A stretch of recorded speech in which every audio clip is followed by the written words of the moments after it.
आप सभी का डाउटनट पर। बेटा जी बात कर रहे हैं किसकी? जनन स्वास्थ्य हमारा अध्याय चल रहा था और अब इस अध्याय में आखिरी टॉपिक है जो आज हम पढ़ने वाले हैं और जिसका नाम है क्या? बंध्यता। तो बेटा जी आज पूरा ये टॉपिक करेंगे समाप्त। कौन सा? बंध्यता। और उसी के साथ हमारा खत्म हो जाएगा ये चैप्टर, ये अध्याय जनन स्वास्थ्य। ठीक है, तो बंध्यता पढ़ेंगे। बंध्यता को कैसे खत्म किया जाएगा, बंध्यता को कैसे कम किया जाएगा, किस तरीके से जन्म दिया जाएगा ऐसे लोगों को, ऐसे दंपति जोड़ों को जिनमें बंध्यता है ना, वो सारी चीजें बात करेंगे। तो बंध्यता पढ़ेंगे, बंध्यता क्या होती है, किस कारणवश आती है, बंध्यता को कैसे सही किया जाएगा, फिर आएंगे क्विज और लास्ट में मैं आपको दूंगा क्या? होमवर्क। ठीक है, चले स्टार्ट करें। क्या पढ़ने वाले बेटा जी? बंध्यता। ठीक है, आइए सबसे पहला बिंदु जो आ रहा है वो ये कि भैया बंध्यता का मीनिंग क्या है।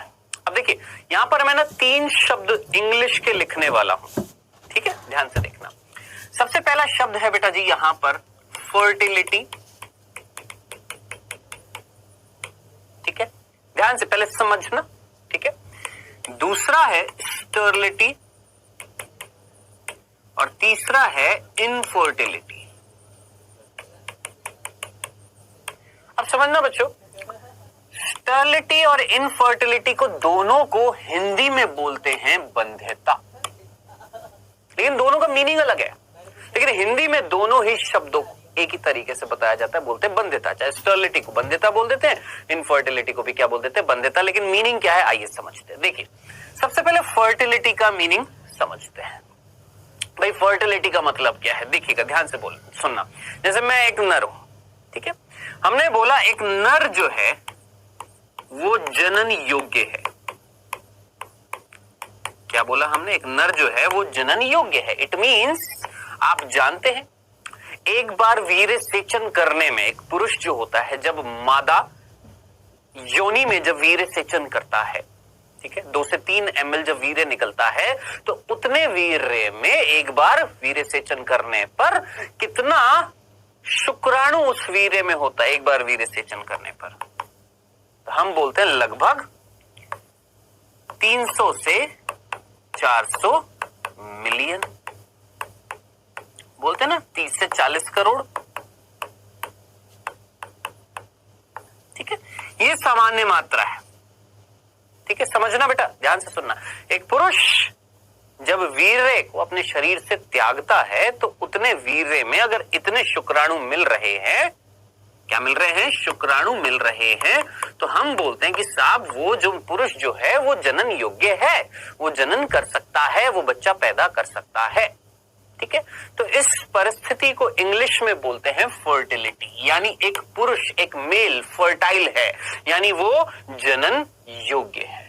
हिंदी में बोलेंगे जनन योग्य।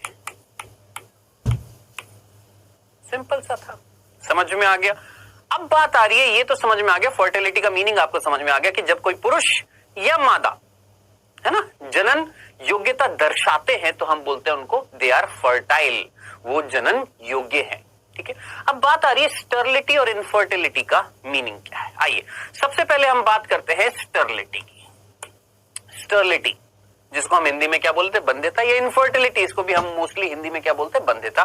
मीनिंग क्या है ध्यान से सुनना। मैंने बोला एक पुरुष जो है, एक नर जो है, याद करिए हमने मानव जनन जब चैप्टर पढ़ा था तो मैंने आपको याद करिए बताया था कि एक लड़का जब पैदा होता है तो उसके वृषण जो होते हैं वो शरीर से बाहर होते हैं। किसमें? वृषण कोश में। कब आ जाते हैं? जन्म के बाद आते हैं कि जन्म से पहले आ जाते हैं? जन्म से पहले आ जाते हैं। 7वें महीने का जब गर्भकाल था तो उसी टाइम आ गए थे ना बाहर। अब जरा सोचिए, दिमाग लगाए, एक लड़का पैदा हुआ है ना और उसके वृषण शरीर के बाहर वृषण कोश में नहीं आए, कहां रह गए? अंदर। अब अंदर अगर रह जाएंगे, सोचो अंदर अगर रह जाएंगे तो वातावरण कितना मिलेगा, तापमान कितना मिलेगा? 37 डिग्री, और 37 डिग्री पे शुक्र जनन नहीं होएगा, शुक्राणु का निर्माण नहीं होगा। तो हमने सीधा सीधा बोला कि जब एक पुरुष में, एक पुरुष जो है वो जनन अयोग्य है। क्या बोला हमने? एक पुरुष जो है वो जनन अयोग्य है। क्यों? क्योंकि उसके अंदर युग्मकों का निर्माण ही नहीं होता। युग्मक निर्माण होता ही नहीं है, नहीं होता। इस परिस्थिति को हम बोलते हैं स्टरलिटी। ठीक है, तो आप जरा सोचिए वो लड़का जिसके वृषण जो है वो शरीर से बाहर नहीं आए, सोचिए अंदर ही रह गए हैं, है ना, तो तापमान कितना मिलेगा, 37 डिग्री मिलेगा। और 37 डिग्री पे मैंने आपको बताया था कि कहीं ना कहीं इतने तापमान पर शुक्र जनन नहीं होता, शुक्राणु का निर्माण नहीं होता। कितने पर होता है, शरीर तापमान के सामान्य तापमान कितना था, 37, इससे 2 से 3 डिग्री कम पे होता है, इसीलिए वृषण कहां से शरीर से बाहर आते हैं, है ना। अब जरा सोचिए अगर अंदर ही रह गए वृषण तो सीधी सी बात है शुक्र जनन नहीं होगा, शुक्राणु का निर्माण 0, शुक्राणु बनेंगे ही नहीं, यानी युग्मक का निर्माण नहीं होगा। ये तो बात पुरुष में हुई। सीधी सी बात अगर हम बात करें मादा में, किसी मादा में, सोच समझकर मुझे बताएं, किसी मादा में अंडाशय खराब हो गया, अंडाशय में कैंसर हो गया, समझ में आ रहा है, अंडाशय में क्या हो गया, कैंसर हो गया, अंदर अंडाणु जो बनने वाली जो कोशिकाएं सारी नष्ट हो गई। अब जरा सोचिए, सीधी सी बात है युग्मक का निर्माण हो ही नहीं रहा, यानी वो नर और वो मादा जो है वो जनन अयोग्य है, जनन योग्य नहीं है। लेकिन जनन अयोग्यता जो थी, यानी जो बंध्यता जो इन आई थी, वो किस वजह से आई थी, जब युग्मकों का निर्माण हो गया शून्य, बन ही नहीं रहे। ये क्या कहलाएगी बेटा, स्टरलिटी। ठीक है, इसको भी हिंदी में क्या बोलेंगे, बंध्यता। और इनफर्टिलिटी क्या होती है, अब मैंने बोला, ध्यान से सुनना, अब मैंने बोला युग्मक का निर्माण तो हो रहा है। आप बोलेंगे सर युग्मक का निर्माण हो रहा है तो क्या दिक्कत है, युग्मक का निर्माण हो रहा है लेकिन बहुत थोड़ी मात्रा में, निम्न मात्रा में, इतनी निम्न मात्रा में, इतनी निम्न मात्रा में, मतलब यूं समझिए कि एक पुरुष जो जनन योग्य है, कब, जब उसके अंदर इतने शुक्राणु का निर्माण हो रहा था। अब मैंने बोला यही पुरुष जो है, यही पुरुष जो है एक बार जब अपने शरीर से वीर्य त्यागता है तो उसमें मान लेते हैं कितना, 1 से 2 लाख शुक्राणु होते हैं। अब जरा सोचो, इमेजिन करो, शुक्राणु तो है, ऐसा नहीं है, युग्मक का निर्माण तो हो रहा है, लेकिन इतनी कम मात्रा, इतनी कम मात्रा कि वो शुक्राणु पहुंच ही नहीं पा रहे किसके पास, अंडाणु के पास। जरा सोचे, इस कंडीशन में भी वो पुरुष जो है वो बच्चा पैदा नहीं कर पाएगा, क्योंकि युग्मक तो बन रहे हैं लेकिन इतने सारे नहीं बन रहे कि विपरीत युग्मक के पास चला जाए, अंडाणु के पास चला जाए। ठीक है, तो ये परिस्थिति भी क्या कहलाती है, बंध्यता, जिसको हम इंग्लिश में बोलते हैं इनफर्टिलिटी। तो मेरे ख्याल से आपको मीनिंग समझ में आ गया होगा कि बंध्यता दोनों तरीके से होती है, या तो युग्मक बने ही नहीं तो भी बंध्यता, और अगर बने तो इतनी कम मात्रा में बने कि निषेचन ना हो, वो भी क्या कहलाएगी, बंध्यता ही कहलाएगी। इंग्लिश में 2 अलग अलग वर्ड है, स्टरलिटी और इनफर्टिलिटी। अब हमारी बुक्स में ना, हमारी बुक्स में जो बंध्यता जो दे रखी है ना हिंदी वाली, वो मुख्य रूप से ये दे रखी है, ये नहीं बता रखी। आपने दोनों चीजें याद रखनी है, स्टरलिटी भी क्या है, बंध्यता है, इनफर्टिलिटी भी क्या है, बंध्यता है। मतलब बांध के रख दिया कुल मिलाकर, कि अब बंद कर दिया हमने उनके अंदर किसका निर्माण, युग्मक का निर्माण। या तो हो ही नहीं रहा है, और हो भी रहा है तो इतना कम हो रहा है, या उसकी संरचना जो है वो खराब हो गई है शुक्राणु की, उनकी गति जो है उस पर प्रभाव पड़ रहा है। कुल मिला के कुछ ऐसी परिस्थितियां पैदा हो गई हैं कि निषेचन कर ही नहीं पा रहे हैं। ठीक है, तो ये मेरे ख्याल से मीनिंग आपको समझ में आ गया होगा कि भैया बंध्यता होती क्या है। ठीक है, अब बात आ रही है, आप पूछेंगे सर ये बंध्यता आती कैसे है, ये पूछेंगे ना कि सर ये बंध्यता जो है इसका कारण क्या है। अब देखिए बेटा, इसके कई सारे कारण हो सकते हैं। जैसे सोचिए, क्या शारीरिक हो सकता है, जैसे अभी अभी मैंने आपको बताया कि भैया वो जो लड़का जो पैदा हुआ था उसके अंदर, उसके शरीर में कुछ कमी थी। क्या कमी थी, वृषण आए नहीं बाहर। ठीक है, वृषण आए नहीं। हो सकता है मादा में जो अंडाशय जो हैं, दोनों अंडाशयों में से एक का निर्माण हुआ, एक का निर्माण नहीं हुआ, और जिसका निर्माण हुआ वो भी बहुत सूक्ष्म मात्रा में, वो छोटा सा अंडाशय बना जिसके अंदर हो नहीं पा रहा है अंडजन। तो शारीरिक रूप से कोई कमी हो सकती है, या जरा सोच समझकर मुझे बताएं, जन्म के समय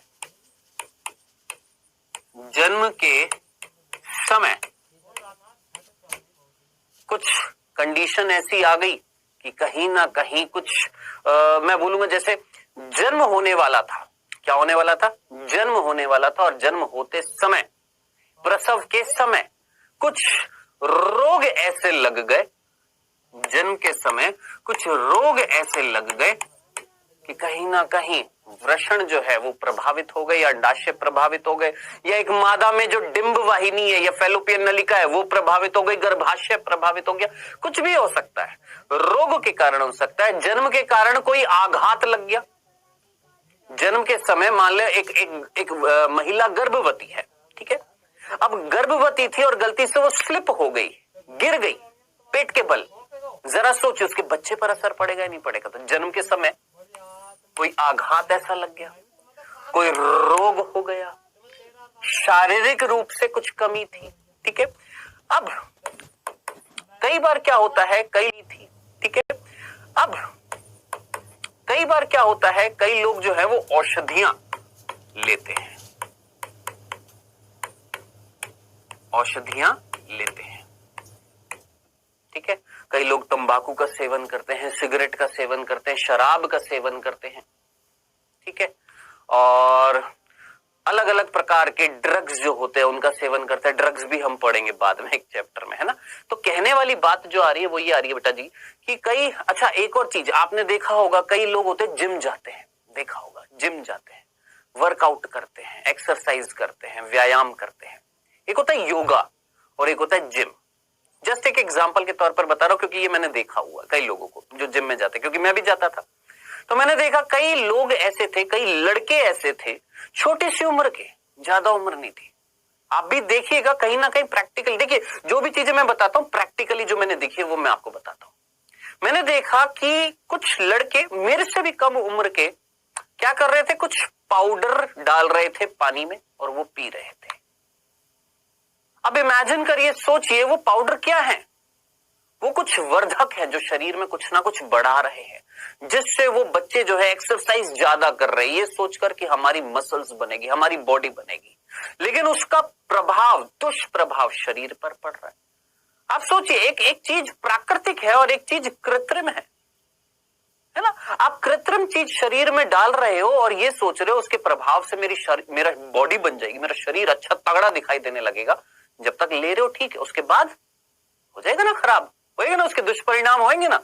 बस वही चीज है, वो क्या ले रहे हैं, एक तरीके से केमिकल्स ले रहे हैं, रसायन ले रहे हैं, औषधियां ले रहे हैं, इसका दुष्परिणाम पड़ता है, ठीक है।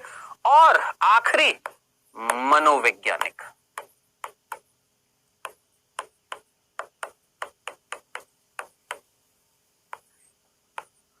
मेंटली भी कहीं ना कहीं डिस्टरबेंस आता है।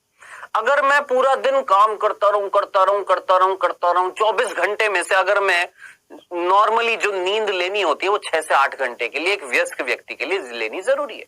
अगर मैं रोज काम ही करता रहूं सिर्फ 4 घंटे में सो, दुष्परिणाम पड़ेगा उसका मेरे मस्तिष्क पर, दिमाग पर पड़ेगा, क्योंकि दिमाग को भी तो रेस्ट चाहिए ना।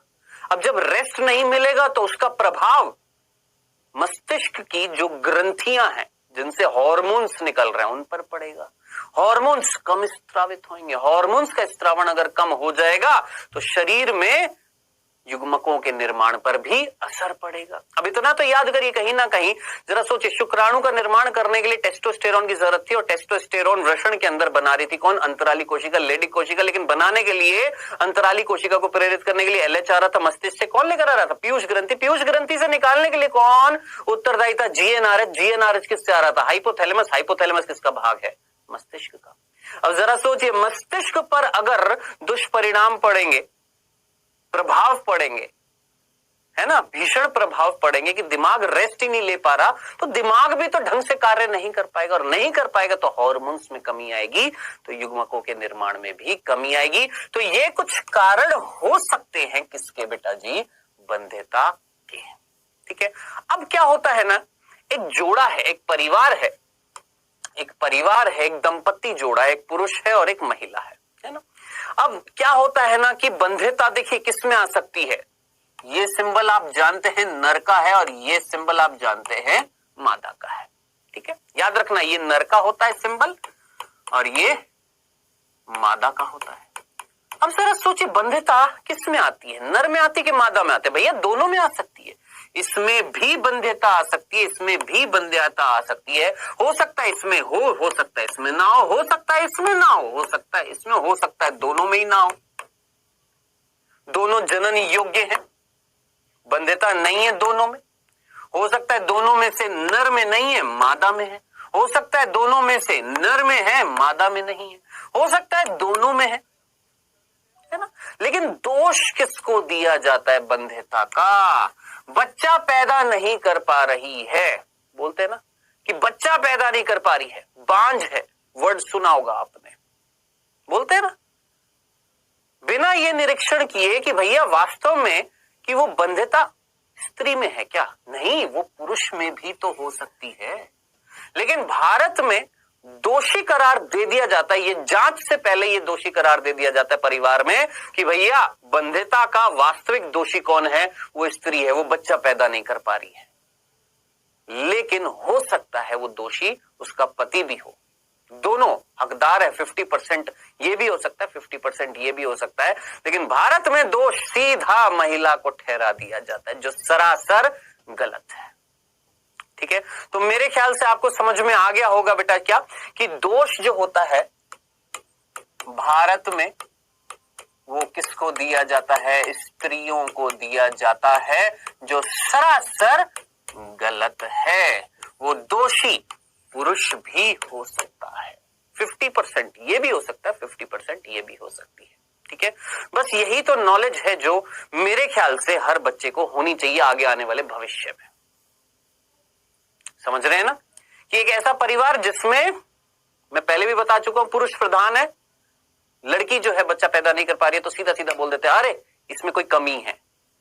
हो सकता है आपके बेटे में कमी हो सकता है ना। तो कुल मिलाकर कहने वाली बात है कि स्त्रियों को दोषी नहीं मानना चाहिए, पहले जांच करानी चाहिए कि वास्तव में दोषी कौन है, नर है कि मादा है। हाँ, जांच में पता लग जाए फिर बोल दो भैया कौन है दोषी। अब जरा सोचिए, मान लेते हैं उनका बच्चा लड़का दोषी आ गया, कोई परिवार था, अब बोलो ना कि तू दोषी है, तेरी वजह से बच्चा नहीं हो रहा, तब नहीं बोलेंगे। तो मेरे ख्याल से आपको कहानी समझ में आ गई होगी किसको दोषी माना जाता है, बिना फालतू में डिसाइड कर लिया जाता है जो गलत है। ठीक है, आइए बेटा आगे चलते हैं। अब ये तो हमें समझ में आ गया बंध्यता क्या होती है, ये भी हमें समझ में आ गया बंध्यता के कारण क्या है, ये भी हमें समझ में आ गया कि ज्यादातर दोषी किसको ठहराया जाता है। अब बात करते हैं इस बंध्यता को दूर कैसे करें। तो बेटा जी, बंध्यता को दूर करने के लिए, खत्म करने के लिए ध्यान से सुनिएगा, बहुत सारे स्वास्थ्य सेवा, बहुत सारे स्वास्थ्य सेवा इकाइयां हैं, बहुत सारी स्वास्थ्य सेवा इकाई हैं या क्लिनिक है। क्लिनिक मतलब डॉक्टर है, ठीक है, जिसको हम बंध्यता क्लिनिक भी बोलते हैं, याद रखना, बंध्यता क्लिनिक भी बोलते हैं। कुल मिला के क्या है बेटा जी, एक डॉक्टर है, डॉक्टर ने क्लिनिक खोल रखा है, ठीक है, पुरुष गया स्त्री गई, दोनों की जांच हुई, पता लगा हाँ भाई इसमें दोष है इसमें दोष है, तो डॉक्टर ने क्या किया, दवाइयां दे दी। हो सकता है उन दवाइयों से शुक्राणु का निर्माण हो जाए, या डिंब वाहिनी जो थी फैलोपियन नलिका उसमें कुछ गड़बड़ी थी उसको खोल दिया जाए। यानी कहने वाली कंडीशन है कि ये जो स्वास्थ्य सेवा इकाइयां जो होती है, ये जो क्लिनिक जो होते हैं, यहाँ पर जो डॉक्टर बाबू जो होते हैं वो ट्रीटमेंट करते हैं, यानी उपचार करते हैं। हो सकता है उस उपचार से सही हो जाए दोनों दंपत्ति जोड़ा, बच्चों का निर्माण हो जाए, बच्चा पैदा करने योग्य हो जाए। लेकिन जरा सोचिए, अगर ये भी काम नहीं कर पाते, अगर ये जो बंध्यता क्लिनिक या जो इकाइयां यहाँ पर जो डॉक्टर हैं जो ट्रीटमेंट कर रहे थे, उनकी दवाइयों का असर नहीं हो रहा, बच्चा नहीं पैदा कर पा रहे, अब क्या करें? जब ये फेल हो जाएगा, ये जो क्लिनिक जो है ये डॉक्टर काम नहीं कर पाएंगे, बच्चा पैदा नहीं कर पा रहे, यानी ये ट्रीटमेंट अगर फेल हो रहे हैं, काम नहीं कर पा रहे हैं, तो एक दूसरी टेक्निक्स का इस्तेमाल किया जाता है जिन्हें हम बोलते हैं सहायक जनन प्रौद्योगिकी।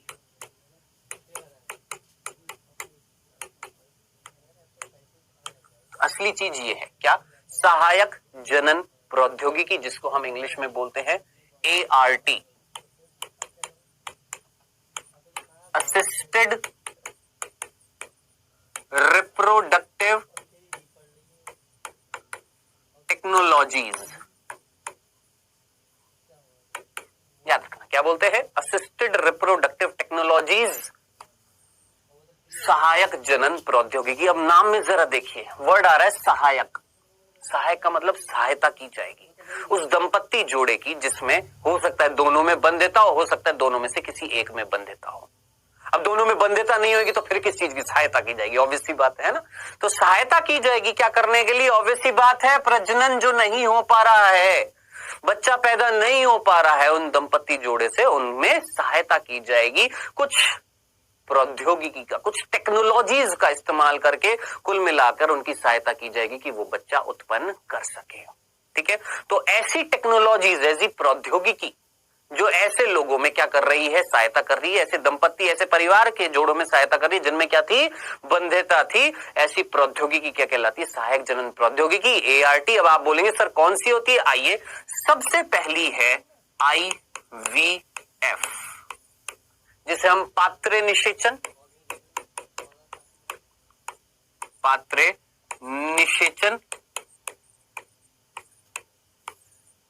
आप अच्छे तरीके से जानते क्या बोलते हैं, पात्रे निषेचन, IVF, इन विट्रो फर्टिलाइजेशन बोलते हैं। ठीक है, आप सबने सुना होगा पात्र निषेचन, सुना, IVF नहीं सुना, कोई बात नहीं, मैं बता रहा हूं, यहां पर ध्यान से सुनना। देखिए, इस तकनीक से जो बच्चा पैदा किया जाता है, पहले तो ये समझना, इस तकनीक से जो बच्चा पैदा किया जाता है उसे हम बोलते हैं टेस्ट ट्यूब बेबी। मेरे ख्याल से ये नाम तो आप सभी ने सुना होगा, टेस्ट ट्यूब बेबी, सभी ने सुना है ना, टेस्ट ट्यूब बेबी। तो टेस्ट ट्यूब बेबी क्या है, याद रखना, वो बेबी, वो बच्चा, वो शिशु जो इस तकनीक से बनाया जाएगा उसे हम बोलेंगे टेस्ट ट्यूब बेबी। इतनी सी लाइन आपको पहली समझ में आ गई। हम बात करें, ये एक टेक्निक है, ये एक टेक्नोलॉजी है जो दंपत्ति जोड़े में बच्चा उत्पन्न करने में सहायता करेगी जिनमें बंध्यता है। इस टेक्निक से जो बच्चा पैदा किया जाएगा क्या कहलाएगा, टेस्ट ट्यूब बेबी कहलाएगा। अब होएगा क्या, आगे बढ़ने से पहले मैं एक बार जल्दी से एक और बिंदु बता देता हूं कि सर्वप्रथम जो सबसे पहला टेस्ट ट्यूब बेबी इस विश्व में उत्पन्न किया गया था उसका नाम था लुइस ब्राउन। लुइस ब्राउन, बस इतना सा याद रखना अभी। ठीक है, लुइस ब्राउन जो था इस पृथ्वी पर सबसे पहला पात्रे निषेचन से, IVF से टेस्ट ट्यूब बेबी जो सबसे पहला पैदा किया गया था उसका नाम है Louis Brown. Louis Joy Brown है, बस इतना सा नाम याद रखना, लुइस ब्राउन। ठीक है, अब आप बोलेंगे सर किया क्या जाता है, सबसे पहले इस वर्ड को समझो, in vitro, Patre. In vitro जिसको हम हिंदी में बोलते हैं पात्रे, इसका मतलब क्या होता है, देखिए दो शब्द होते बेटा, एक होता है इन विट्रो और एक होता है इन वीवो। इन वीवो का मतलब शरीर के अंदर, विद इन द बॉडी। क्या वर्ड बोला मैंने, शरीर के अंदर अगर कोई गतिविधि हो रही है, यानी विद इन द बॉडी, शरीर के अंदर अगर कोई कार्य होएगा तो उसके लिए शब्द यूज में लिया जाता है इन वीवो। लेकिन अगर शरीर से बाहर किसी चीज को निकाल कर कोई कार्य कराया जाएगा तो वो कहलाएगा इन विट्रो। तो सिंपल शब्दों में बोलूं, शरीर के अंदर कोई काम होएगा इन वीवो, शरीर के बाहर कोई काम होएगा इन विट्रो। ठीक है, यानी इतना तो समझ में आ गया कि कहीं ना कहीं शरीर के बाहर कुछ होने वाला है। ठीक है, अब क्या होने वाला है, निषेचन होने वाला है। शरीर के बाहर क्या कराने वाले हैं, निषेचन कराने वाले। कहां कराने वाले हैं साहब, एक परख नली में कराने वाले हैं। किसमें कराने वाले हैं, परख नली में कराने वाले हैं। अब परख नली में निषेचन कराएंगे तो बच्चा जो पैदा होएगा उसे क्या मैं परख नली शिशु नहीं बोल सकता, टेस्ट ट्यूब बेबी नहीं बोल सकता, बोल सकता हूं ना। तो कुल मिलाकर करने क्या वाले हैं, ध्यान से सुनना बेटा जी, मैंने बोला एक नर है और एक मादा है। ध्यान से सुनना, एक नर है और एक मादा है, समझ में आ गया, एक नर है एक मादा है। हो सकता है नर जो है, ध्यान से सुनना, हो सकता है नर जो है उसमें बंध्यता है। क्या है? बंध्यता, मादा में नहीं है। सुनना, हो सकता है नर में बंध्यता है, मादा में नहीं है। ठीक है, तो हम क्या करेंगे, इस माता का अंडाणु निकालेंगे परख नली में। माता से क्या निकाल लिया? अंडाणु, जिसमें क्या थी, कोई दिक्कत नहीं थी, ओके थी, फर्स्ट क्लास थी, कोई प्रॉब्लम नहीं थी, बंध्यता नहीं थी। किसमें नहीं थी? माता में, स्त्री में। लेकिन पुरुष में तो थी। तो इस परिस्थिति में हम क्या करते हैं, एक दाता पुरुष क्या लेते हैं, एक दाता पुरुष से लेते हैं शुक्राणु, और शुक्राणु को यहां पर डालेंगे और निषेचन करा देंगे। तो जरा सोचिए, निषेचन कहां हुआ? शरीर से बाहर। कहां पर? परख नली में। बिल्कुल वैसी वातावरणीय परिस्थितियां पैदा कर दी अंदर जैसी फैलोपियन नलिका में होती है निषेचन के लिए, बिल्कुल सेम टू सेम यहां पर वो परिस्थितियां पैदा कर दी, निषेचन करा दिया शरीर से बाहर। अब जरा सोचिए, कौन सी कंडीशन थी? पहली कंडीशन थी। अब इस पहली कंडीशन में जरा सोच समझकर मुझे बताएं, क्या दंपत्ति जोड़े में स्त्री ठीक थी, पुरुष जो था उसमें गड़बड़ी थी, तो हमने दाता पुरुष से क्या ले लिया? शुक्राणु। अब इसका उल्टा ऐसे भी तो कर सकते हैं। अब हमने बोला जो पुरुष जो है उसमें कोई कमी नहीं है, बिल्कुल ठीक है, ओके है, कमी नहीं है, लेकिन यहां पर कमी है, यहां पर बंध्यता है। किसमें? स्त्री में। अब क्या करेंगे जरा सोचिए, दिमाग लगाएं, वापस से परख नली लेंगे। अब इसमें तो कमी नहीं थी तो इसके शुक्राणु ले लेंगे, और अंडाणु जो होएगा इस परिस्थिति में हम किसका ले लेंगे? दाता स्त्री का। चलो जी, दाता स्त्री का क्या ले लिया? अंडाणु ले लिया। साहब वही परख नली में क्या करा दिया? निषेचन करा दिया। चलो जी, बहुत अच्छी बात है, कोई दिक्कत नहीं। अब तीसरी परिस्थिति कि साहब अब दोनों में ही बंध्यता है। यहां पे ये जो निशान है ना, ये किस चीज का है? बंध्यता का। याद रखना, ये जो ये लगाया ना टिक, ये किस चीज का है? बंध्यता। यहां पर बंध्यता किसमें है? पुरुष में, तो दाता ले लिया था, स्त्री वही की वही ली। यहां पर जिस जोड़े में स्त्री में थी बंध्यता, तो किसी दाता स्त्री से अंडाणु ले लिया। यहां पर दोनों में है बंध्यता, तो साहब इन दोनों में ही दाता अब क्या लेंगे? पुरुष। और दाता ही क्या लेंगे? स्त्री लेंगे। और लेने के बाद इन दोनों से क्या ले लेंगे? शुक्राणु और अंडाणु, और निषेचन करा देंगे। कहां पर? टेस्ट ट्यूब में। तो ये तो मीनिंग हुआ किसका? आईवीएफ का, पात्र निषेचन का। ठीक है, अब बात आ रही है यहां पर निषेचन पिषेचन करा करूं के भैया हमने बना दिया युग्मनज। क्या बना दिया? युग्मनज। अब इस युग्मनज को कहां स्थानांतरित करेंगे? सुनना, ध्यान से सुनना, समझना बेटा, बहुत इंपॉर्टेंट चीज बताने वाला हूं, ध्यान से सुनना। ये युग्मनज बन गया। अब देखिए पहली परिस्थिति को देखो, यहां पर पहली परिस्थिति में ये जो स्त्री जो थी इसमें कोई बंध्यता नहीं थी, ये अंडाणु भी पैदा कर रही थी, इसकी जो फैलोपियन नलिका थी वो भी ठीक थी, इसका गर्भाशय भी ठीक है, यानी कोई दिक्कत नहीं है। तो हम क्या करेंगे? इस युग्मनज को, ध्यान से सुनना, इस युग्मनज को इस स्त्री में स्थानांतरित कर देंगे। ठीक है, यानी कहीं ना कहीं ये युग्मनज, ध्यान से सुनना, स्थानांतरित करेंगे ना। अब देखिए दो परिस्थिति है, समझना नहीं तो ऊपर से चला जाएगा। दो कंडीशन है यहां पर दो कंडीशन है, समझना। या तो इसकी फैलोपियन नलिका जो है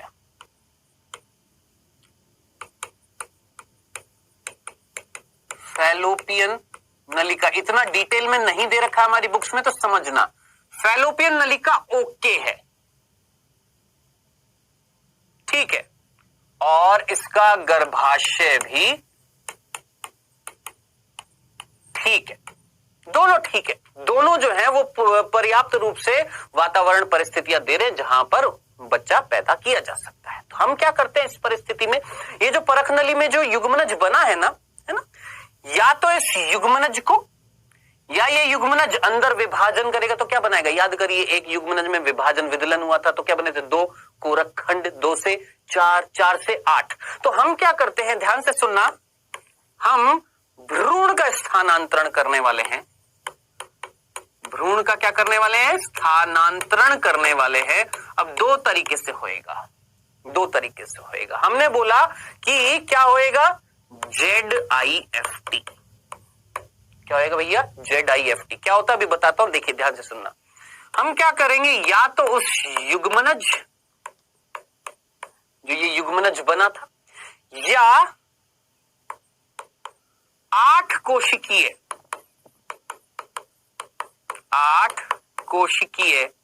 कोरक खंड, 8 कोशिकीय कोरक खंड जो होंगे, जो युग्मनज बना है, या युग्मनज से 2, 2 से 4, 4 से 8, ऐसे अप टू का मतलब कब तक? 8 कोशिकीय कोरक खंड को हम स्थानांतरित करेंगे। सोच समझ कर आंसर देना। आप फैलोपियन नलिका में स्थानांतरित करोगे कि गर्भाशय में? सोचिए, दिमाग लगाए। रोपण जब हुआ था उससे पहले 8 कोशिकीय की अवस्था आ गई थी ना, कहां आई थी? फैलोपियन नलिका में। तो याद रखना, हम युग्मनज को या 8 कोशिकीय कोरक खंड को कहां पर स्थानांतरित करते हैं? फैलोपियन नलिका में स्थानांतरित करते हैं। ऐसा भ्रूण स्थानांतरण क्या कहलाएगा? ZIFT। ठीक है, तो क्या ZIFT की फुल फॉर्म बता देता हूं हिंदी में क्या होता है। युग्मनज अंतः डिंब वाहिनी स्थानांतरण। ठीक है, जिसको हम इंग्लिश में क्या बोलते हैं? जाइगोट इंट्रा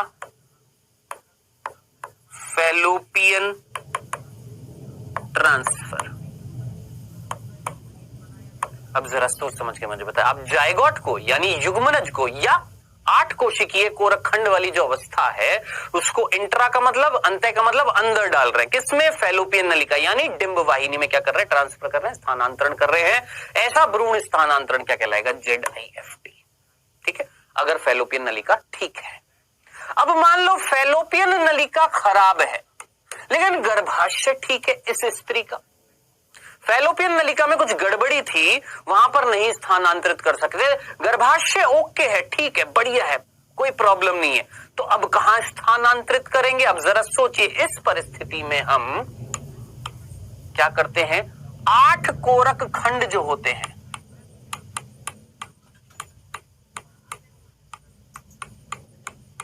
से ज्यादा की जो अवस्था होती है, जो कहां पर बनी थी बेटा? यहां पर। अब 8 कोरक खंड से ज्यादा की जो अवस्था जो होगी उसे हम स्थानांतरित करेंगे कहां पर बच्चों? जरा सोचिए, फैलोपियन नलिका में कि गर्भाशय में? आप बोलेंगे सर गर्भाशय में करेंगे ना स्थानांतरित, और ये क्या कहलाएगा? IUT, intra uterine transfer.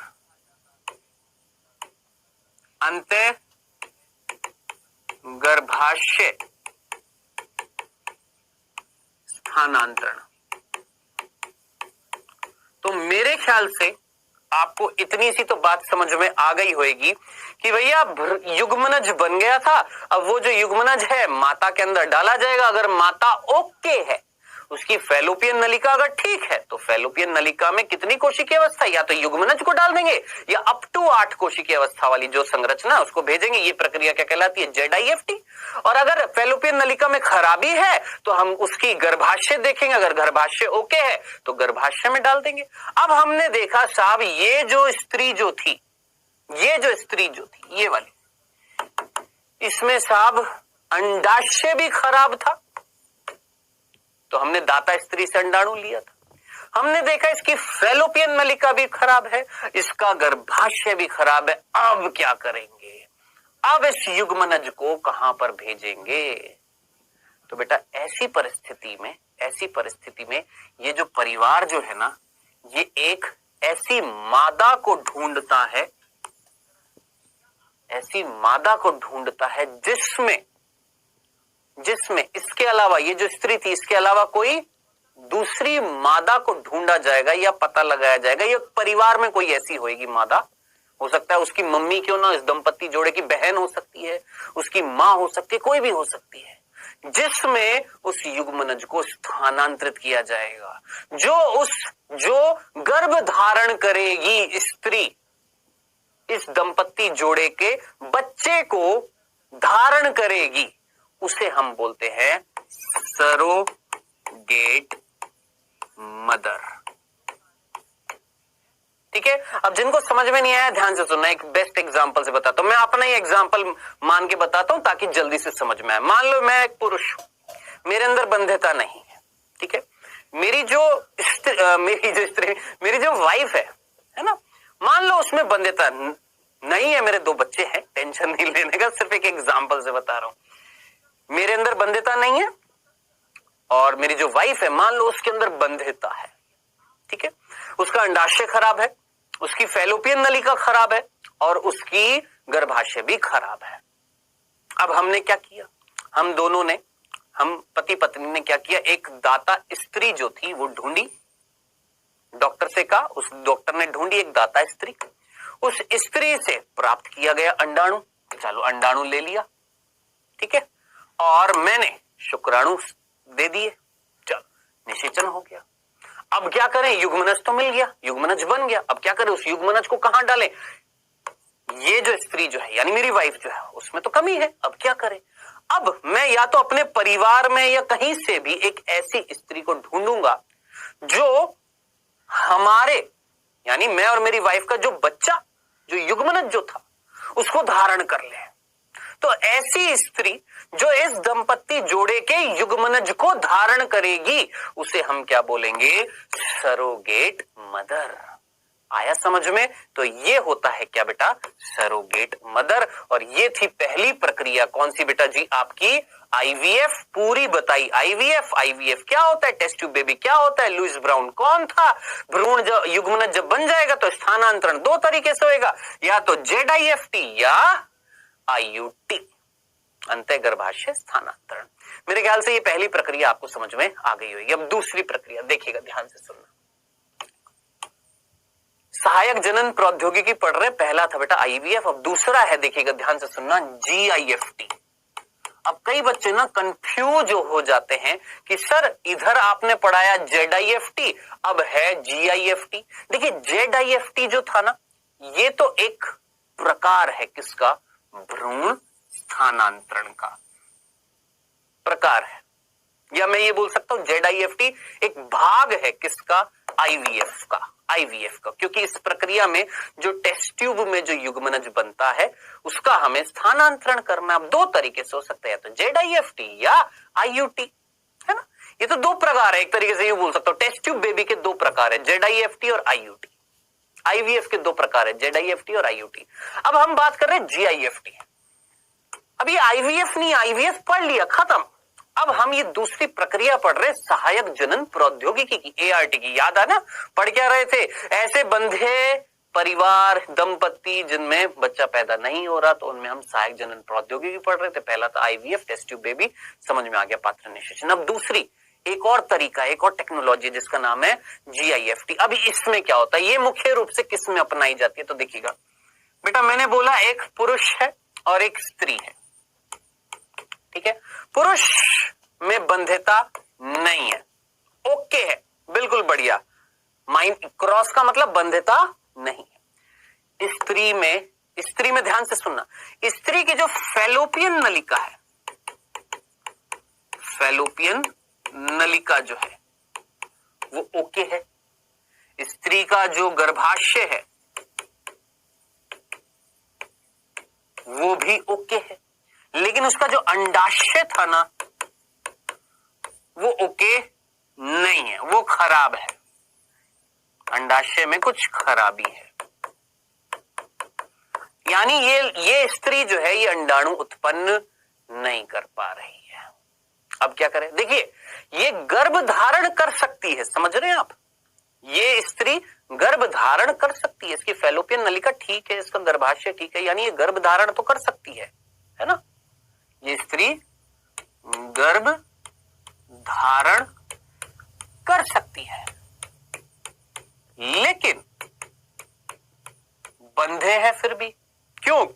अंडाशय जो है उसमें कुछ खराबी, अंडाणु नहीं बन रहा, सीधी सी बात है, अंडाणु नहीं पैदा कर पा रही। तो अब क्या करेंगे, ध्यान से सुनना, अब क्या करेंगे, अब हम क्या करेंगे, एक सीधा एक दाता स्त्री से, अब है ना, हम शरीर के बाहर नहीं, शरीर के अंदर ही क्या कर रहे हैं, एक दाता स्त्री से लेते हैं अंडाणु, हम मतलब डॉक्टर, है ना, और उस अंडाणु को सीधा स्थानांतरित कर देते हैं किसमें, फैलोपियन नलिका में। अब हमने बाहर नहीं कराया, टेस्ट ट्यूब में नहीं किया, अब हमने सीधा एक दाता स्त्री ली, उससे अंडाणु निकाला, उस अंडाणु को सीधा फैलोपियन नलिका में डाल दिया और इस युगल जोड़े को बता दिया कि सहवास करिए, संभोग करिए, जिससे नर जो है वो इस मादा स्त्री के शरीर में वीर्यसेचन करेगा। अब जरा सोच समझकर मुझे बताएं, क्या इस परिस्थिति में हमने युग्मक को स्थानांतरित किया या नहीं किया? किया ना। कहां स्थानांतरित किया? डिंब वाहिनी में।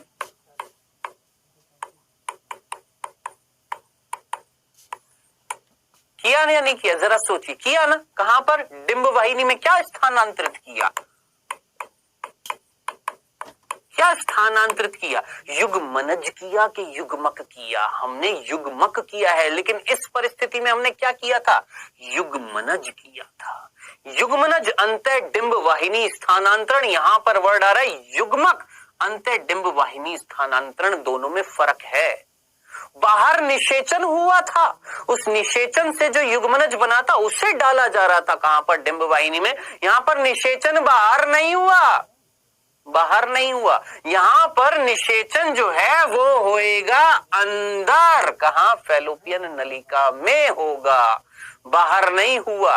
तो एक स्त्री जो गर्भ धारण कर सकती थी, बिल्कुल ओके, उसकी फैलोपियन नलिका बिल्कुल ठीक है, उसका गर्भाशय ठीक है, अंडाशय में कमी थी, अंडाणु नहीं पैदा कर पा रही थी, तो दाता स्त्री से अंडाणु लिया, सीधा इसकी फैलोपियन नलिका में अंडाणु डाला, यानी अंडाणु यानी गैमेट, युग्मक डाल दिया, और इस पुरुष को बोला कि भैया वीर्यसेचन कर दो। जब इसने वीर्यसेचन किया तो सीधी सी बात है, निषेचन कहां होएगा? इस स्त्री के अंदर होएगा। तो जरा सोचिए, क्या यहां पर निषेचन शरीर के बाहर हुआ, अंदर हुआ? अंदर हुआ ना। टेस्ट ट्यूब बेबी तो नहीं है, पात्र निषेचन तो नहीं है, शरीर के अंदर ही निषेचन हो रहा है। तो आईवीएफ तो बोलेंगे नहीं, तो ये क्या कहलाता है? GIFT, जिसको हिंदी में क्या बोलते हैं? युग्मक अंतः डिंब वाहिनी स्थानांतरण, gamete intra fallopian transfer, gamete intra fallopian transfer. अब गैमेट को हिंदी में क्या बोलते हैं? युग्मक। इंट्रा मतलब अंत, अंदर, फैलोपियन यानी डिंब वाहिनी, ट्रांसफर यानी स्थानांतरण। ये हिंदी में लिख दिया, ये इंग्लिश में लिख दिया, मीनिंग बता दिया। ये दूसरा तरीका था किस चीज का बेटा जी? सहायक जनन प्रौद्योगिकी का। आइए तीसरा तरीका, तीसरा तरीका बहुत सिंपल सा है, जिसको हम ICSI बोलते हैं। इंग्लिश में क्या बोलते हैं बेटा जी? इंट्रा साइटोप्लाज्मिक स्पर्म इंजेक्शन,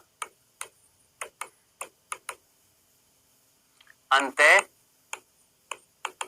कोशिकीय शुक्राणु निक्षेपण। अब साहब ये क्या होता है?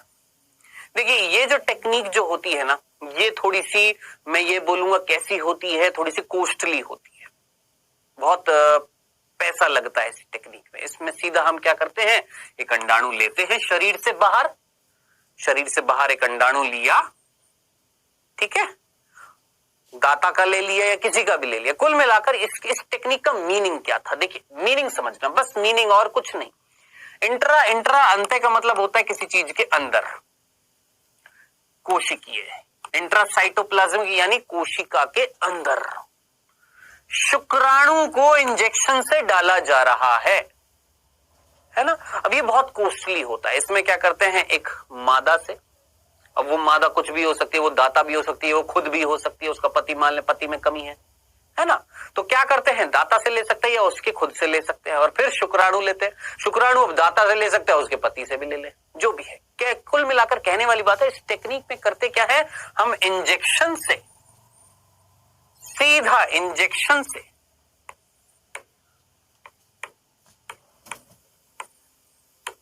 इंजेक्शन से अंदर डाल देते हैं क्या, शुक्राणु। किसके अंदर, अंडाणु के अंदर। ठीक है, तो टेक्निक ऑब्वियस सी बात है थोड़ी सी कैसी होती है, कॉस्टली होती है, लेकिन इसमें चांसेस जो होते हैं ना वो बढ़ जाते हैं, किसके, निषेचन के। ऑब्वियस सी बात है, क्या हो जाएंगे, चांसेस जो हैं वो बढ़ जाएंगे, किसके, निषेचन के। सीधा भैया अंडाणु के अंदर ही डाल दिया, वेट ही नहीं किया, ये नहीं सोचा शुक्राणु बहुत सारे किसी से लो, फिर उसको उसमें डालो, परख नली में डालो, वातावरण प्रदान करो कि होगा कि नहीं होगा। सीधा अंडाणु लिया, शुक्राणु इंजेक्शन में डाला और ठूस दिया, डाल दिया सीधा किसमें, अंडाणु में। लो जी, हो गया निषेचन, बन गया युग्मनज, खत्म, पैसे निकालो, है ना। तो कहने वाली बात है, आईसीएसआई टेक्निक कॉस्टली होती है बहुत ही ज्यादा, और इसमें चांसेस जो होते हैं वो बढ़ जाते हैं निषेचन के। ठीक है, ये तीसरी टेक्निक थी। अब चौथी आखिरी टेक्निक है, लास्ट टेक्निक है, जिसका नाम है कृत्रिम निषेचन, कृत्रिम वीर्य सेचन। निषेचन नहीं, कृत्रिम वीर्य सेचन।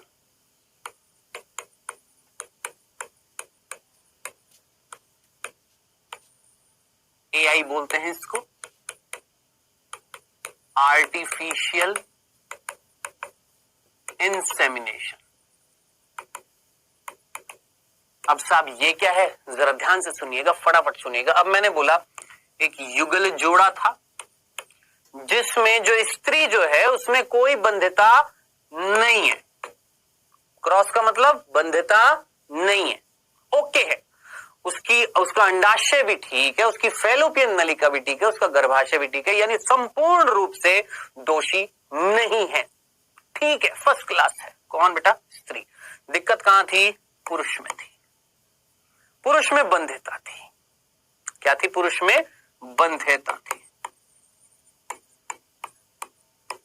ठीक है, तो इस परिस्थिति में अब क्या करेंगे हम, इस परिस्थिति में हम किसी दाता पुरुष से, किसी दाता पुरुष से क्या कलेक्ट करते हैं, क्या लेते हैं, वीर्य। क्या ले लिया बेटा, किसी दाता पुरुष से उसका वीर्य प्राप्त किया, और उस वीर्य को इस स्त्री में सेचन कर दिया। अब जरा सोचिए, क्या ये प्राकृतिक रूप से वीर्य सेचन हुआ या मनुष्य की सहायता लेनी पड़ी है, डॉक्टर की सहायता लेनी पड़ी है, किसी और से वीर्य प्राप्त करके इस दंपत्ति जोड़े की जो मादा है उसमें वीर्य सेचन किया? जरा सोचिए क्या कहलाएगा, ये कहलाएगा कृत्रिम वीर्य सेचन, आर्टिफिशियल इंसेमिनेशन। अब ये वीर्य सेचन कहां पर होएगा, इस स्त्री के कहां पर होएगा, सीधी सी बात है गर्भाशय में होएगा। तो या तो योनि में होएगा या गर्भाशय में होएगा। क्या बोला मैंने, ये जो वीर्य का जो सेचन किया जा रहा है ये कहला रहा है आपका कृत्रिम वीर्य सेचन, जहां एक दाता पुरुष से वीर्य प्राप्त किया। अब देखिए इस पे ना एक मूवी भी बनी है, आपने अगर नाम सुना हो, उस मूवी का नाम है विकी डोनर। एक मूवी आई थी विकी डोनर, है ना। डोनर का मतलब क्या है, जो डोनेट करेगा। क्या डोनेट करता था उस मूवी में, वो वीर्य, अपना वीर्य उन लोगों को डोनेट कर रहा है, उस डॉक्टर को डोनेट कर रहा है जो ऐसी दंपत्ति जोड़ियों का इलाज कर रहे थे जहां पर पुरुष में बंध्यता है मादा में नहीं। तो कुल मिलाकर कहने वाली बात है किसी दाता पुरुष से वीर्य प्राप्त करके उस दंपत्ति जोड़ी की जो फीमेल है, जो ओके है, उसके अंदर सेचन किया जा रहा है। तो ऐसा सेचन वीर्य का क्या कहलाता है, कृत्रिम वीर्य सेचन। अब साहब ये जो कृत्रिम वीर्य सेचन है इस स्त्री में कहां किया जाएगा, उसकी योनि में या गर्भाशय में, या तो किस में किया जाएगा, योनि में किया जाएगा या गर्भाशय में किया जाएगा। अब इसको हम बोलते हैं IUI। क्या बोलते हैं, IUI, यानी ये तो एक टेक्निक थी जिससे हमने वीर्य को प्राप्त किया। देखिए ये तो एक टेक्निक है, तकनीक है जिससे हमने एक दाता पुरुष से वीर्य को प्राप्त कर लिया। अब उससे हमें सेचन करना है। सेचन कृत्रिम वीर्य सेचन कहलाता है क्या? अंतः गर्भाशय वीर्य सेचन, ठीक है, जिसको हम इंग्लिश में बोलते हैं इंट्रा यूटेराइन इंसेमिनेशन। तो मेरे ख्याल से आपको एक एक चीज क्लियर हो गई होगी, ठीक है। तो ये था क्या बेटा जी आपका कृत्रिम वीर्य सेचन। ये थी हमारी टोटल 4 टेक्नोलॉजीज जिनको हमने क्या बोला, आपकी सहायक जनन प्रौद्योगिकी। अब कहने वाली बात जो है, इस टेक्नोलॉजीज का उपयोग करके वो दंपति जोड़े जिनमें बंध्यता है वो बच्चा उत्पन्न कर सकते हैं। लेकिन हमारी बुक्स ये भी बोलती हैं क्या कि इस भारत में अगर देखें तो इतना पैसा खर्च करके आप अपना बच्चा उत्पन्न कर रहे हो, इससे अच्छा ये है कि कई ऐसे बच्चे हैं जो अनाथ हैं, जिनके ऊपर अपने माँ बाप का नहीं है, सहारा नहीं है, अनाथ हैं कुल मिला के, आप उनको अपनाएं। मेरे हिसाब से वो बेस्ट लाइन है, ठीक है। ऐसे बच्चे जो अनाथ है, आप इतना पैसा वेस्ट कर रहे हैं किस लिए? सिर्फ अपना बच्चे के लिए। अरे वो भी तो किसी का बच्चा है, नहीं है उसके ऊपर किसी का सहारा नहीं है, आप उसको अपना लीजिए भाई, इतने बच्चे हैं, है ना। तो कुल मिलाकर कहने वाली बात है कि भैया जो बंध्यता है उसको इन टेक्निक से दूर किया जा सकता है, लेकिन एक और तरीका भी है, क्या करो, उन अनाथ बच्चों को अपना बना लो, ठीक है। तो बेटा जी ये हमारा अब जाकर हुआ है बालक कंप्लीट चैप्टर। इसमें हो चुका है हमारा सब कुछ, सारा टॉपिक A to Z मैंने आपको बता दिया है। अब समय हुआ है किस चीज का बेटा जी? रिवीजन का। तो मैंने आपको बता दिया बंध्यता क्या होती है, इनफर्टिलिटी, स्टरलिटी, फर्टिलिटी, स्टरलिटी, इनफर्टिलिटी, ये सारे वर्ड बताए। कैसे होती है बेटा जी बंध्यता, का कारण क्या था? कई सारे कारण थे, जो रोग हो सकता है, औषधिक हो सकता है, मनोवैज्ञानिक हो सकता है, जन्म के समय हो सकता है, शारीरिक हो सकता है, ये मैंने आपको बताया। दोष जो है स्त्रियों को दिया जाता है, जबकि 50% चांसेस है पुरुष भी हो सकता है, 50% स्त्री भी हो सकता है। इनको ठीक करने के लिए स्वास्थ्य सेवा इकाई भी है, जब वो काम नहीं कर पाती है, डॉक्टर्स वहां के काम नहीं कर पाते हैं, तो सीधी सी बात है कुछ स्पेशल, कुछ विशेष सहारे की जरूरत पड़ती है, विशेष तकनीक की जरूरत पड़ती है, जिसे हम क्या बोलते हैं, सहायक जनन प्रौद्योगिकी, जो 4 प्रकार की मैंने बताई आपको। IVF, फिर मैंने बताया पहली बताई आपको पात्र निषेचन IVF, दूसरी मैंने आपको बताई GIFT, GIFT गैमेट इंट्राफैलोपियन ट्रांसफर, यानी युग्मक अंतः डिंब वाहिनी स्थानांतरण, फिर मैंने आपको बताया ICSI अंतः कोशिकीय शुक्राणु निक्षेपण, और लास्ट में बताया आपको कृत्रिम वीर्य सेचन, ठीक है। ये जो शब्द है ना, छोटे छोटे डेफिनेशन जो थी, ICSI, IUI, IUT, है ना, और IVF, GIFT, ZIFT, ये जितने भी शब्द है ना, फुल फॉर्म जरूर याद रखना, क्योंकि कंफ्यूज हो जाते हैं। किसमें? 2 चीजों में कंफ्यूज हो जाते हैं, बता देता हूं मैं आपको कौन कौन सी। एक कंफ्यूज हो जाते हैं किसमें? GIFT और ZIFT में। एक कंफ्यूज हो जाते हैं IUT और IUI में। मुख्य रूप से इनमें कंफ्यूज हो जाते हैं।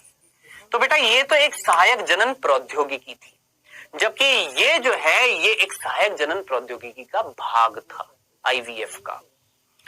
IUT जो थी ये भी हमारी एक सहायक जनन प्रौद्योगिकी का भाग था। ये दोनों तो भाग थे किसके बेटा? पात्र निषेचन के।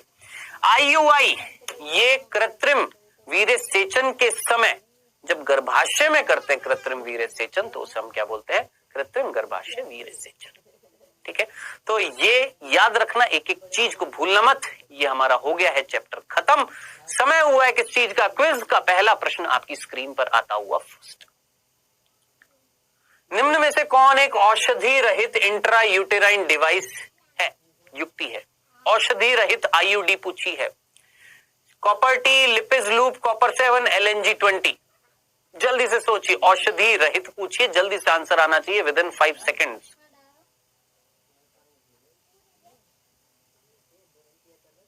ज्यादा समय नहीं, फटाफट करना है, ठीक है। नेक्स्ट, मल्टीलोड युक्ति में होता है जो मल्टीलोड 375 थी उसमें क्या मिल रहा था? Manganese, iron, copper, calcium. जल्दी से सोचिए, मल्टीलोड 375 में क्या मिल रहा था? जल्दी, फटाफट जल्दी से करना है।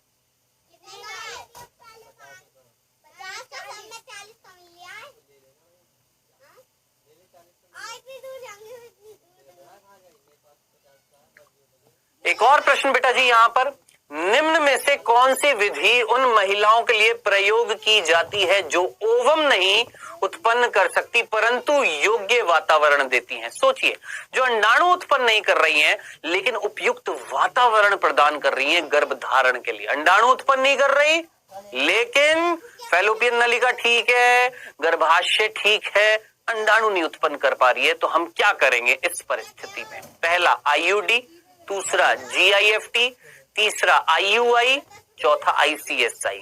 सोचिए।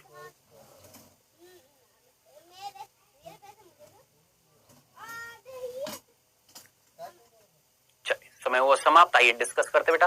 पहला प्रश्न था बेटा जी हमारा यहां पर, निम्न में से कौन एक औषधि रहित इंट्रायूटेराइन युक्ति है? आईयूडी है, सीधी सी आंसर है। कौन है? लिपिज लूप जो था वो औषधि रहित थी, जबकि कॉपर टी कॉपर 7 कॉपर निकाल रही थी और एलएनजी 20 ये क्या निकाल रही थी? हार्मोन निकाल रही थी, लेवोनोगेस्ट्रॉल। याद आ रहा है? आंसर क्या हो गया? सेकंड। दूसरा प्रश्न, मल्टीलोड युक्ति क्या थी? कॉपर टी कॉपर 7 मल्टीलोड 375 क्या निकाल रहे थे? कॉपर। जिन्होंने पढ़ा है वो डेफिनेटली फटाक से आंसर लगाएंगे, जिन्होंने पढ़ा ही नहीं है नहीं कर पाएंगे, सीधी सी बात है। तीसरा प्रश्न ये बोल रखा है कि एक स्त्री जो अंडाणु उत्पन्न नहीं कर पा रही है यानी ओवम नहीं उत्पन्न कर पा रही लेकिन वातावरण दे रही है, किस चीज के लिए? गर्भधारण करने के लिए। तो जरा सोचिए, अभी अभी मैंने आपको बताया था एक व्यक्ति जो है वो ठीक है, उसकी स्त्री जो थी उसमें खराबी थी, किसमें? केवल अंडाशय में। फैलोपियन नलिका, गर्भाशय बिल्कुल ओके है, पर उपयुक्त वातावरण दे रहे हैं, तो हम क्या करते हैं? उस स्त्री के अंदर सीधा एक दाता स्त्री से क्या लेते हैं बेटा जी? गैमेट लेते हैं, युग्मक लेते हैं और स्थानांतरण कर देते हैं। ये क्या कहलाता है? GIFT। करेक्ट आंसर हो जाएगा सेकंड। ये सिंपल से हमारे प्रश्न थे। आई होप सारी चीजें समझ में आ गई होंगी। ठीक है, चलें आगे। ये है आज का होमवर्क, 5 प्रश्न है, जरूर करने हैं, पक्का करिएगा। ठीक है, अब आप बोलेंगे सर चैप्टर खत्म, अब क्या नेक्स्ट चैप्टर स्टार्ट करेंगे? नहीं, इस चैप्टर के अब मैं प्रश्न लेकर आऊंगा, मुख्य प्रश्न। वो मुख्य प्रश्न करेंगे, उनको डिस्कस करेंगे और लास्ट लेक्चर होएगा इस चैप्टर का। ठीक है, प्रश्न लेकर आऊंगा, उनके आंसर्स लेकर आऊंगा, वो जरूर करिएगा। ठीक है, तो मिलेंगे बेटा जी नेक्स्ट लेक्चर में। Okay then, take care.